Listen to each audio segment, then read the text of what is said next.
સૌથી પહેલાં તો આપણે એ જણાવી દઈએ દર્શકોને કે રોબર્ટ કિયાસાકી એ જ વ્યક્તિ છે કે જેમણે ચાંદી 75,000 રૂપિયાથી 1 લાખ રૂપિયા પ્રતિ કિલોના સ્તરની આસપાસ જ્યારે ટ્રેડ કરી રહી હતી ત્યારે એમણે કહ્યું હતું કે ચાંદી ખરીદી લો, 5 લાખ રૂપિયા પ્રતિ કિલોગ્રામ સુધી જઈ શકે છે. અને એ પછી આપણે જોયું કે ચાંદી લગભગ 4 લાખ રૂપિયાની નજીક, 4.5 લાખ રૂપિયા પ્રતિ કિલોના સ્તરે પહોંચી હતી. અને એ ઘટનાક્રમ બાદ જ રોબર્ટ કિયાસાકી આખી દુનિયામાં બુલિયન માર્કેટમાં ખૂબ ચર્ચામાં આવ્યા હતા અને એમના સોના અને ચાંદીના અનુમાનો વાયરલ થયા હતા અને એમણે જ્યારે પણ એ પછી પોસ્ટ કરી છે એ ચર્ચામાં આવી છે. સાવ તાજી પોસ્ટ એમણે જે કરી છે એ 48 કલાક પહેલાં કરી છે અને એમાં એમણે એમના એક મિત્ર છે જીમ રોજર, કે જે પણ આ બુલિયન માર્કેટની અંદર અથવા તો સ્ટોક માર્કેટની અંદર ઇન્વેસ્ટમેન્ટ તરીકે જાણીતા છે, ઇન્વેસ્ટર તરીકે જાણીતા છે, જીમ રોજર એમનું નામ લખીને એમણે કહ્યું છે.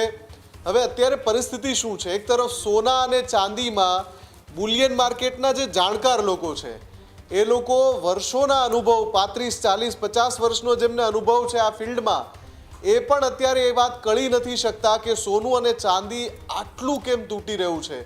શા માટે આટલી બધી માત્રાએ સોના ચાંદી ધોવાઈ રહ્યા છે, ધોવાણ થઈ રહ્યું છે? જેની પણ પાસે સોનું કે ચાંદી છે, જેના પોર્ટફોલિયોમાં સોનું કે ચાંદી છે, એ ચિંતામાં છે. એવા સમયે રોબર્ટ કિયોસાકીની આ જે ભવિષ્યવાણી છે એ ખૂબ જ અગત્યની છે. એમણે કહ્યું છે કે સોનું અને ચાંદી ચાંદ સુધી જઈ શકે છે.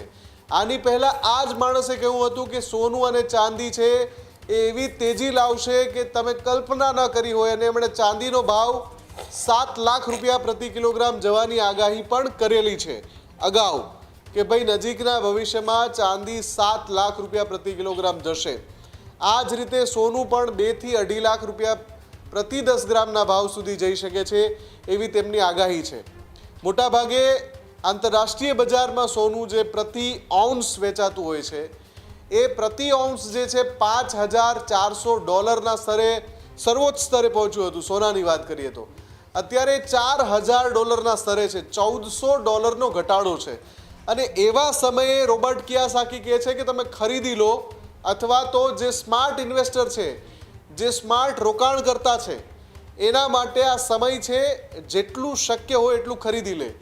હવે અહીંયા સૌથી અગત્યની બાબત એ છે કે સોનું અને ચાંદી જ્યારે પણ ઘટે, રોબર્ટ કિયાસાકી અને એની જેવા બીજા બુલિયન માર્કેટના જે એક્સપર્ટ્સ છે હંમેશા એવું કહેતા રહ્યા છે કે ઘટાડે ખરીદો, ઘટાડે ખરીદો. એટલે જ્યારે પણ ઘટતું જાય ત્યારે વેચવું ન જોઈએ, એના બદલે થોડું એડ કરવું જોઈએ, ખરીદવું જોઈએ.